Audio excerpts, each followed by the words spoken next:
The public school system and its bullshit are to blame for this poem.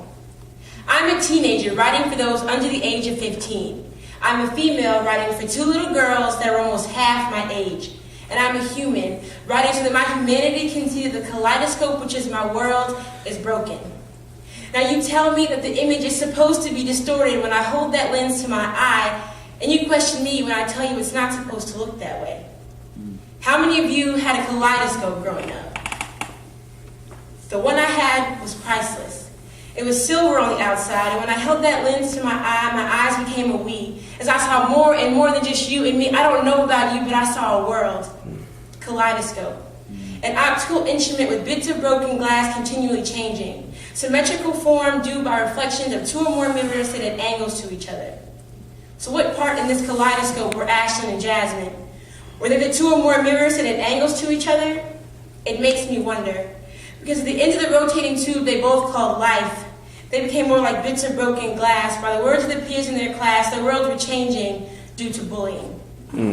Their patterns turned into shapes as they just hung there shapeless in their closets. Bullies will pick on you for one thing, you'll fix it, and they will find something else. Words from the mother of 10-year-old Ashlyn Connor on Monday, November 14th, 2011.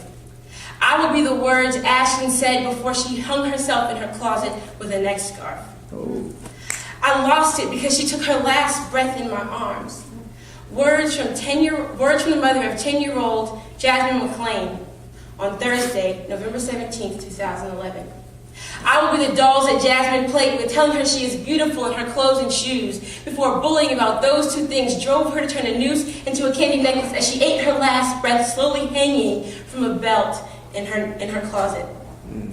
10-year-olds cried out for help, and the only Band-Aids their teachers gave them didn't suffice. They told them to stop tattling. They told the news they weren't responsible, and they told the parents it wasn't their fault. We'll swallow this default now. 10-year-olds Ashlyn and Jasmine are dead now. Kids sending me a letter to their school boards not at fault saying, fuck you. According to the American Association of Suicidology, suicide between 10 to 14-year-olds has skyrocketed more than 50% over the last 3 decades.